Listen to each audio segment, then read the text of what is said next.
Le VBA est capable de toutes les prouesses et nous l'avons déjà constaté au fil des astuces précédentes.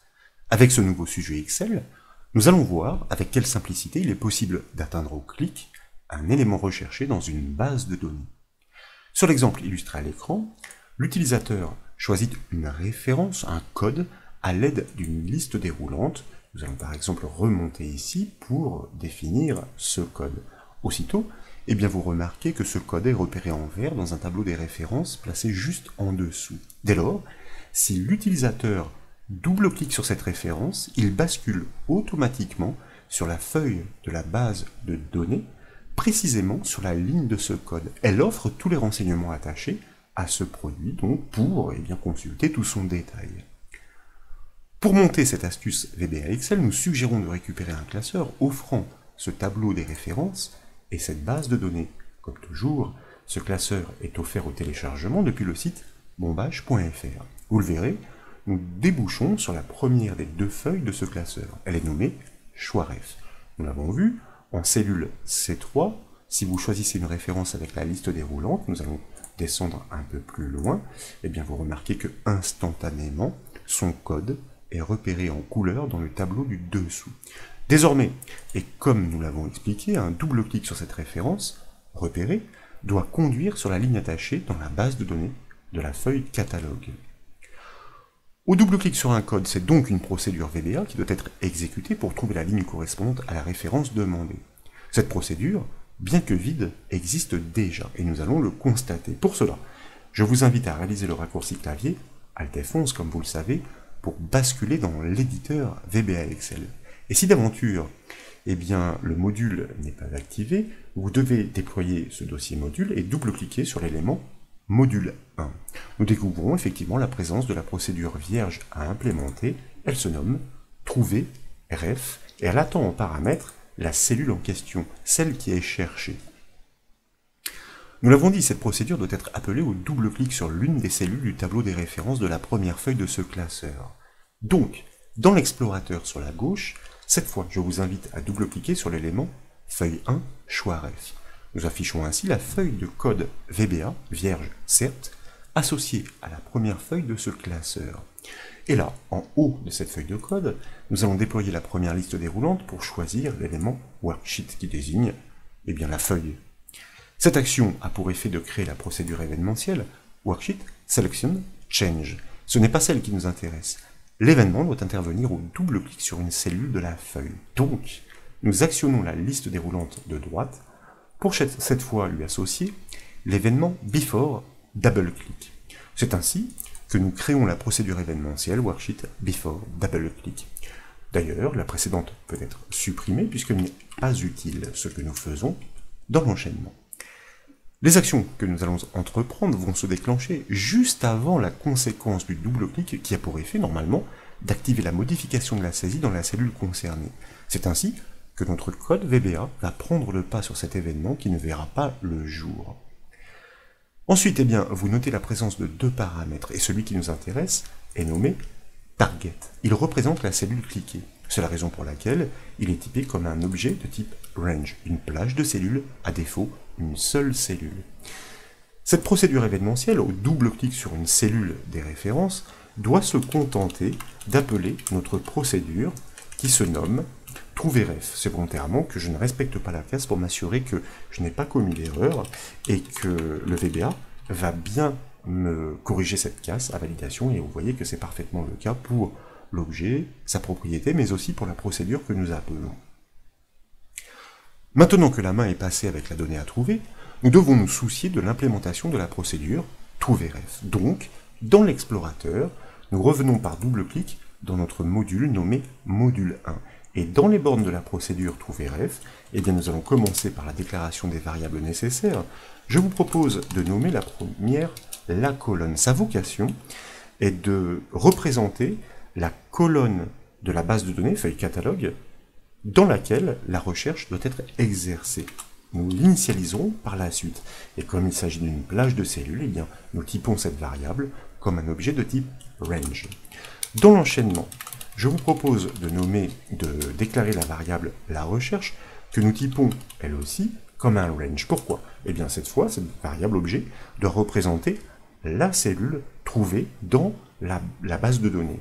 Et c'est ainsi que nous pourrons ensuite activer sa ligne.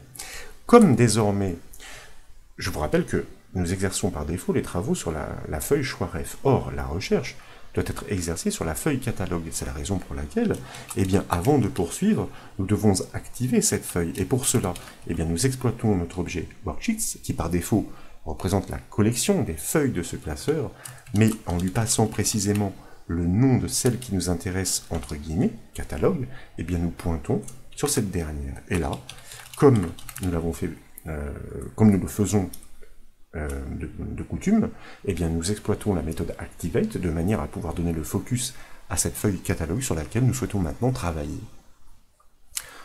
Pour lancer la recherche grâce à la méthode Find, nous devons commencer par définir quelle est la colonne des références sur cette seconde feuille, ce que nous avions annoncé. Il s'agit de la colonne B.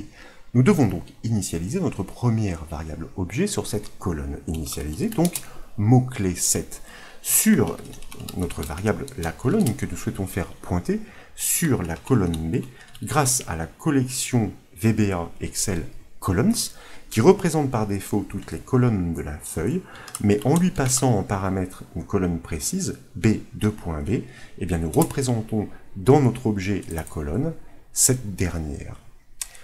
Grâce à cette colonne désormais connue, nous allons pouvoir y lancer la recherche de la référence double-cliquée par l'utilisateur et passer en paramètre de la procédure, soit la ref.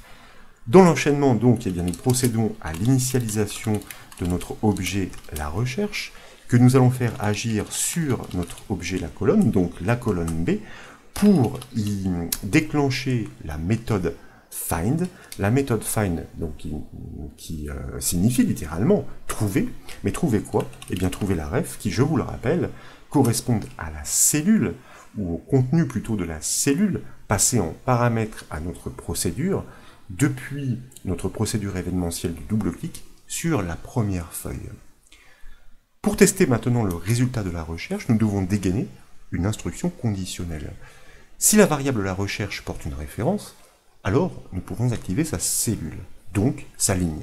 Dans le cas contraire, nous devons conserver active la première cellule de la feuille, de manière à garder l'affichage sur la partie supérieure. Pour cela, donc instruction conditionnelle, if, et là vous allez le voir, nous allons enclencher une double négation que nous allons prendre soin d'expliquer sur notre objet la recherche, is nothing, then, que faisons-nous? Et nous prenons soin bien sûr de borner notre instruction conditionnelle. If not is nothing, sur la variable la recherche. En d'autres termes, si le résultat de la recherche n'est pas à rien. Donc, s'il produit bien une cellule en retour, double négation. Dans ces conditions-là, que devons-nous faire? Eh bien, s'il y a bien un résultat à cette recherche, nous allons simplement nous contenter d'activer la cellule représentée par ce résultat. Dans le cas contraire, else, nous l'avons dit, nous souhaitons conserver l'affichage sur la partie supérieure, grâce à notre objet range qui par défaut désigne une plage de cellules, mais en lui passant en paramètre la première de la feuille, la cellule A1, et en appliquant la méthode Activate, eh bien tout simplement nous donnons le focus à la partie supérieure de la feuille. Enfin, et comme il est de coutume, comme vous le savez, une fois que les objets déclarés ne sont plus utilisés, nous devons les détruire pour libérer la mémoire. Ce que nous faisons naturellement après l'instruction conditionnelle, en commençant par notre variable la colonne, que nous réinitialisons, set à nothing, pour la détruire, pour la sortir de la mémoire, et dans l'enchaînement, nous faisons exactement la même chose sur notre variable la recherche. Maintenant, et après avoir enregistré, nous devons tester cette petite application. Pour cela, nous revenons sur la première feuille de ce classeur, nous choisissons une référence au beau milieu des codes, comme pourquoi pas celle-ci, nous double-cliquons sur la cellule qui est repérée en vert pour constater que nous sommes automatiquement et instantanément propulsés sur la feuille de la base de données, mais précisément sur la ligne de cette référence qui offre tout le détail que l'utilisateur souhaite consulter, comme par exemple sa désignation, ou encore son prix, ou encore le stock restant. Et Si d'aventure nous choisissions une autre référence pour bien montrer que cette application est tout à fait fonctionnelle et surtout très ergonomique, eh bien constatez-le, nous double-cliquons et effectivement nous sommes directement redirigés sur la ligne concernée, qui est la ligne 26, qui est hors champ à l'origine, mais grâce à des volets qui sont figés juste en dessous de la ligne d'en-tête, ceci reste bien visible pour expliciter tout le détail qui est porté par la ligne ainsi repérée. Voilà donc pour cette nouvelle astuce VBA Excel, j'espère qu'elle vous a plu. Si c'est le cas, comme toujours, je compte sur vous pour mettre un petit j'aime à la vidéo, et comme vous le savez, vous pouvez retrouver toutes les astuces et formations sur le site bombache.fr. Je vous remercie.